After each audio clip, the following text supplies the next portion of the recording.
आणि आज 16 डिसेंबर आहे. आजचा दिवस विजय दिन म्हणून साजरा केला जातो.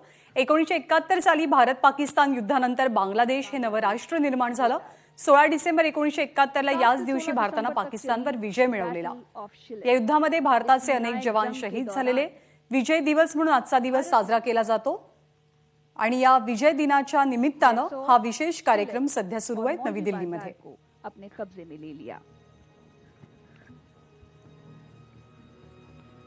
And then, on 8th December, followed Operation Python, which was an offset of Operation Trident, was the code name of a naval attack launched on West Pakistan's port city of Karachi by the Indian Navy on the night of 8th December 1971. While India suffered no losses, Pakistani fleet tanker PNS Dhaka was Prashant Kadam आपले प्रतिनिधी सध्या आपल्या सोबत आहेत. प्रशांत, कशी आहे रूपरेषा या कार्यक्रमाची? Two other foreign ships विजय दिवसाच्या निमित्तानं जे इंडिया गेटच्या इथं वॉर मेमोरियल बनलेलं आहे त्या ठिकाणी पंतप्रधान येतील आणि त्याच्यानंतर ते देशवासियांना सुद्धा संबोधित करतील. खरं तर 16 डिसेंबर 1971 हा दिवस केवळ भारतच नव्हे तर संपूर्ण आशिया खंडासाठी एक महत्त्वाचा दिवस होता, कारण या दिवसानं आशिया खंडाचा नकाशा बदलला. स्वतंत्र बांगलादेशची निर्मिती या युद्धातून झालेली होती. 3 डिसेंबरला हे युद्ध सुरू झालं आणि 13 दिवसामध्ये म्हणजे 16 डिसेंबरला हे युद्ध संपलेलं होतं, ज्यावेळी भारतानं पाकिस्तानला धडा दाखवत पाकिस्तानचे 2 तुकडे केलेले होते आणि स्वतंत्र बांगलादेशची निर्मिती जी आहे ती झालेली होती. तत्कालीन पंतप्रधान इंदिरा गांधी यांच्या नेतृत्वामध्ये भारतानं हा विजय मिळवलेला होता आणि त्यावेळच्या भारतीय सैन्याचं जे कर्तृत्व होतं ते एवढं मोठं होतं की जवळपास 93,000 पाकिस्तानी सैनिकांना त्यावेळी शरणागती पत्करावी लागलेली होती. आपल्याला हा सगळा इतिहास पुस्तकामधून माहिती आहे आणि आता त्याला 50व्या वर्षामध्ये हा सगळा पराक्रम जो आहे तो आता पदार्पण करतो आहे. त्यानिमित्तानं पंतप्रधान देशवासियांना नेमकं काय बोलतात हे पाहावं लागेल, कारण सध्या देशातली जी स्थिती आहे, विशेषतः शेतकरी आंदोलनाची, काल सुद्धा गुजरातमध्ये त्याच्या संदर्भात मोदींनी एक वक्तव्य केलेलं होतं. आज विजय दिनाच्या निमित्तानं ते नेमकं काय बोलतायत हे पाहावं लागेल. प्रशांत, धन्यवाद या सगळ्या माहितीबद्दल. तर विजय दिनाच्या कार्यक्रमाचं आयोजन करण्यात आलेलं आहे दिल्लीमध्ये. थोड्याच वेळात पंतप्रधान नरेंद्र मोदी या कार्यक्रमामध्ये सहभागी होणार आहेत. ते देशाला कसं संबोधित करतात याकडे अर्थात लक्ष असेल. 16 December saw the end of Bangladesh Liberation War. Mitra Bahini takes Dhaka. Pakistan army surrenders to the might of the Indian Armed Forces. General Niazi signed the instrument of surrender on 16 December 1971 in Dhaka, marking the formation of East Pakistan as the new nation of Bangladesh. Pakistan also lost half of its territory with the birth of Bangladesh. आज की ये सुबह और इस कार्यक्रम का आरंभ हो ही चुका है और अब हम एक देख रहे हैं बड़ा सा जत्था, एक बड़ा सा कारवां राष्ट्रीय समर मेमोरियल पर पहुंचता हुआ.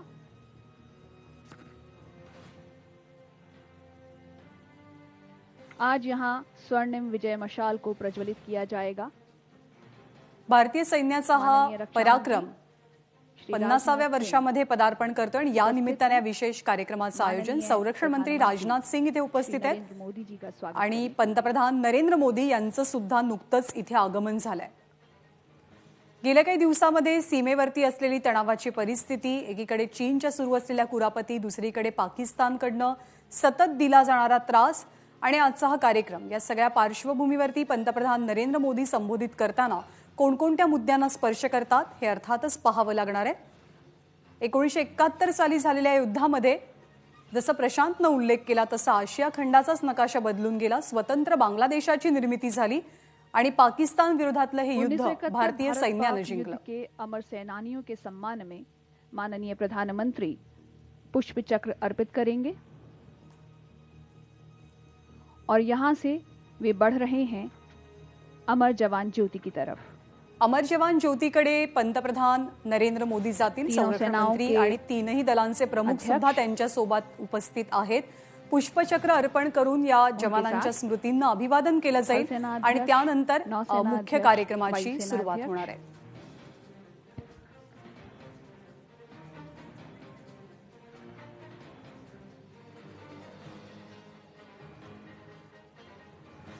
आप देख सकते हैं screen per Air Chief Marshal Rakesh Kumar Singh Bhadoria, Param Vishesh Seva Medal, Ati Vishesh Seva Medal, Vayu Sena Medal, Aide de Camp, Chief of Air Staff, माननीय प्रधानमंत्री जी के साथ में।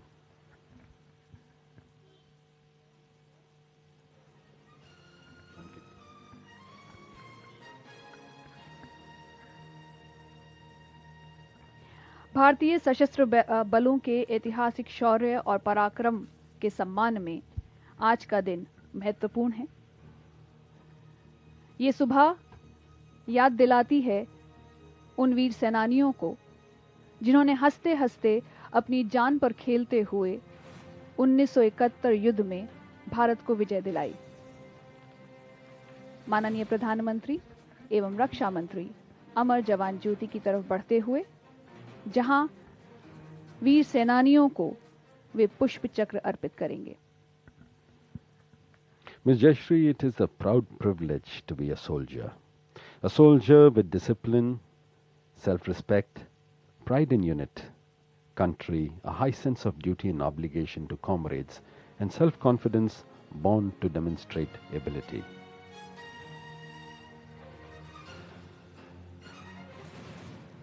Honorable Prime Minister paying his tribute. भारतानं पाकिस्तानवरती विजय मिळवला आणि बांगलादेशला स्वतंत्र केलं, स्वातंत्र्य मिळवून दिलं आणि त्याच दिवसाच्या स्मरणार्थ विजय दिन साजरा केला जातो।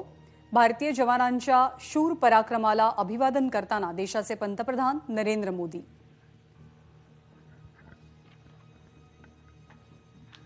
It is a matter of fact that a soldier is baptized by fire in battlefield. It is in the face of enemy that his character is put to test.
What a beautiful day it is. The Indian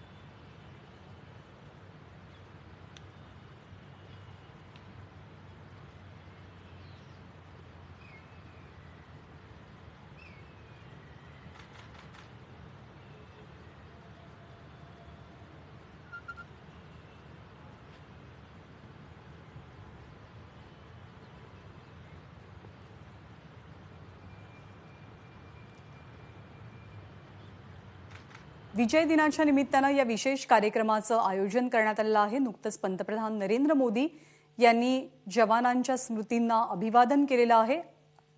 त्यांच्यासोबत संरक्षण मंत्री आणि तीनही दलांचे प्रमुख सुद्धा उपस्थित आहेत। लेफ्टनंट कर्नल निवृत्त सतीश ढगे सर सध्या आपल्या सोबत आहेत। सर, विजय दिवस का महत्त्वाचा? त्यावेळचं शौर्य, त्यावेळचा पराक्रम हा किती खास आहे भारतीय सैन्याच्या दृष्टीने आणि भारतासाठी सुद्धा? नक्कीच ज्ञानदा, 16 डिसेंबर हा विजय दिवस म्हणून आपण साजरा करतो आणि खऱ्या अर्थानं प्रत्येक भारतीयासाठी, भारतीय सैन्यामधल्या प्रत्येक सैनिकासाठी हा अभिमानाचा दिवस आहे.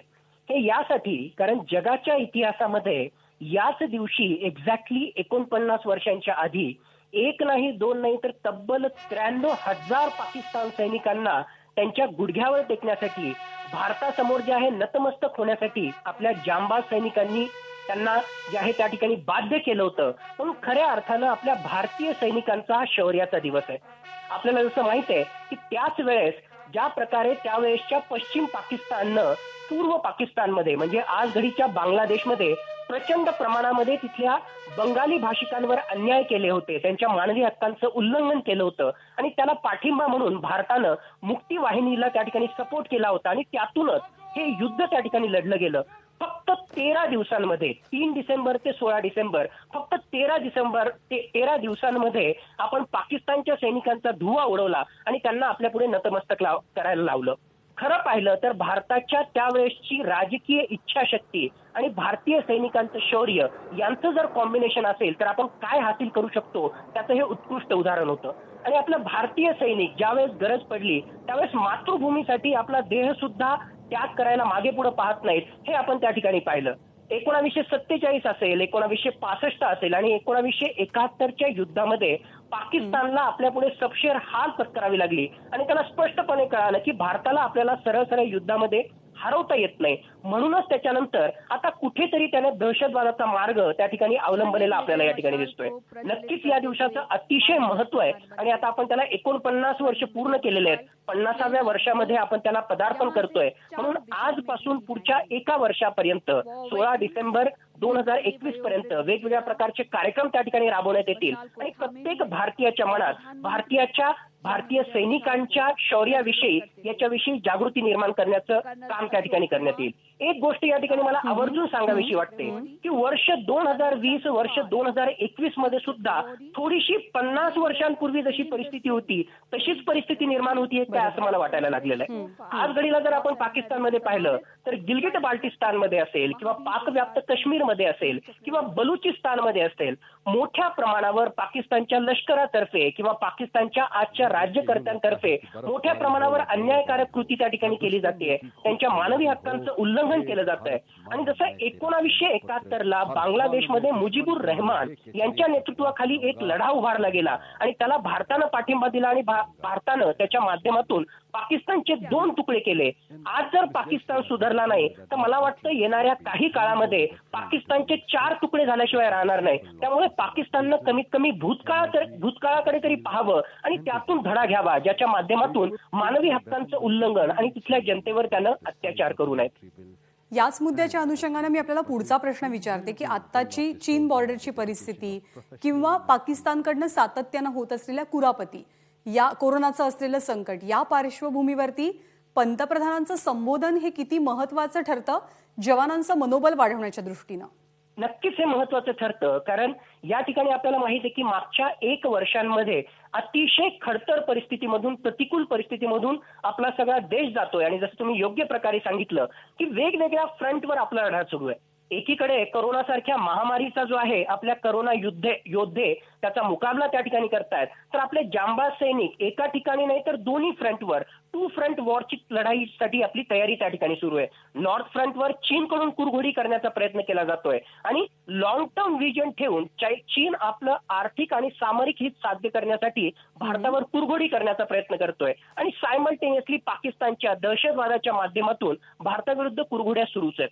तर या सगळ्या माध्यमातून आजच्या या दिवसाच्या निमित्तानं एक तर ऑलरेडी हा भारतासाठीचा जो आहे जो विजय दिवस आहे आणि या नॅशनल वॉर मेमोरियल मधून पाकिस्तानच्या विरुद्ध त्याचबरोबर चीनच्या विरुद्ध अप्रत्यक्षपणे एक प्रकारचा मेसेज प्रधानमंत्री नरेंद्र मोदी यांच्या भाषणातून त्या ठिकाणी येऊ शकतो. त्याचबरोबर गेल्या काही दिवसांमध्ये सुद्धा जर आपण पाहिलं असलं तर आपले रक्षा मंत्री राजनाथ सिंग यांनी सुद्धा स्पष्टपणे चीनला त्याचबरोबर पाकिस्तानला इशारा दिलेला आहे. म्हणजे आता मागच्या काही काळामध्ये जर आपण पाहिलं तर मागच्या काही दशकांमध्ये ज्या प्रकारे आपली स्ट्रॅटेजी होती की पाकिस्तानकडून किंवा चीनकडून काही कुरघोडी करण्याचा जरी प्रयत्न केला गेला तरी संयमाच्या माध्यमातून किंवा फक्त आणि फक्त राजनैतिक कूटनैतिक डिप्लोमसीच्या माध्यमातून आपण त्याला उत्तर देण्याचा प्रयत्न करत होतो. पण मागच्या काही काळामध्ये जर पाहिलं तर आपण दृढ राजकीय इच्छाशक्तीचा परिचय त्या ठिकाणी दिलेला आहे आणि चीननं जी कुरघोडी केली त्याला जशास तसं उत्तर देण्यासाठी मिरर डिप्लॉयमेंट केलेलं आहे. एवढंच नाही तर आपलं जे इन्फ्रास्ट्रक्चर म्हणजे बॉर्डरच्या अक्रॉस असणाऱ्या वेगवेगळ्या पायाभूत सुविधा त्याच्या निर्मिती करण्यामध्ये सुद्धा कुठलाही खंड आपण येऊ दिला नाही. ही अतिशय महत्वाची बाब आहे, कारण याच्या आधी चीननं आपल्यावर दबाव करून अशा प्रकारे इन्फ्रास्ट्रक्चर डेव्हलपमेंटमध्ये अडथळे आणण्याचा प्रयत्न केला, पण भारतानं जे आहे त्याला कुठलीही एक प्रकारे जे आहे तमाशाची बाळगली नाही. अगदी बरोबर आहे की प्रत्युत्तर देण्याची पद्धत आपली सुद्धा बदललेली आहे, रिॲक्शन देण्याची पद्धत बदलली आहे आणि ही पद्धत कुठेतरी खरंच चर्चेत सुद्धा आहे. त्यामुळे आज पंतप्रधान नरेंद्र मोदी काय बोलतायत, काय संबोधित करतायत याकडे अर्थात आपल्या सर्वांचं लक्ष असेल. सर धन्यवाद आपण दिलेल्या माहितीबद्दल. एबीपी माझा, उघडा डोळे बघा नीट.